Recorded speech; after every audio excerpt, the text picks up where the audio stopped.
Noémie Chartier-Lefrançois, thérapeute du sport et kinésiologue. Je travaille pour les Olympiques de Gatineau. Lucie Grandmont, je suis thérapeute du sport pour le Phoenix de Sherbrooke. Rencontrer deux femmes, deux membres essentiels au bon déroulement des activités d'une équipe de hockey junior majeur. Il n'y a pas beaucoup de postes dans une équipe de junior majeur, mais beaucoup de travail à faire. Fait qu'on fait tout ce qu'on peut pour que l'équipe aille mieux. Je suis première répondante sur la glace, donc dans le fond, s'il y a une intervention à faire d'urgence, c'est moi qui vais être là. Donc oui, il y a la thérapie, la préparation physique, donc entraîner les joueurs, faire la prévention pour les blessures. C'est moi qui fais le suivi avec les autres professionnels de la santé, que ce soit médecin, dentiste, optométriste, peu importe. Après ça, on fait un peu de l'organisation, que ce soit pour les voyages, l'organisation des bulles dans le cas de la COVID. Donc les horaires, les autobus, les repas.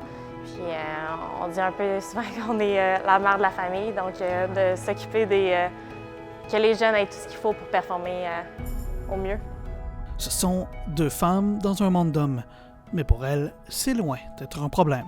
J'ai jamais eu de problème avec aucun joueur.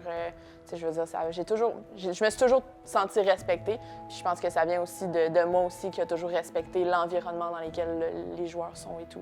J'ai la chance de travailler avec des hommes qui me font pas sentir différente. Je fais partie de l'équipe, je fais partie de la famille. Puis même les jeunes à ce niveau-là sont tellement professionnels que non, on ne voit pas la différence.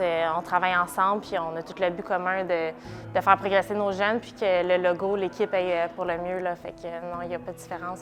Avant, c'était un domaine plus d'hommes, mais de plus en plus, et spécialement dans la Ligue junior majeure du Québec, il y a une grande ouverture, puis je pense qu'on est bien inclus. Quand je suis rentrée dans la Ligue, il y avait, je pense, au moins 6 femmes. Non, de plus en plus, c'est normalisé, puis on a notre place dans la Ligue. Non seulement elles ont leur place, mais tout comme les joueurs, elles ont, elles aussi, leurs propres ambitions. C'est sûr que, par contre, représenter le Canada dans un championnat mondial, ça serait un privilège, ça serait un rêve. C'est sûr qu'éventuellement, si j'ai une opportunité de monter, d'aller travailler dans du sport professionnel, j'aimerais ça. Et encore là, le fait d'être une femme dans un monde d'hommes est de moins en moins un obstacle à leurs ambitions.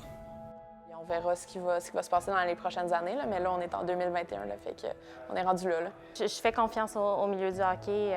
J'ai eu seulement des bonnes expériences depuis que je suis dans la Ligue, depuis que je suis dans le milieu du hockey.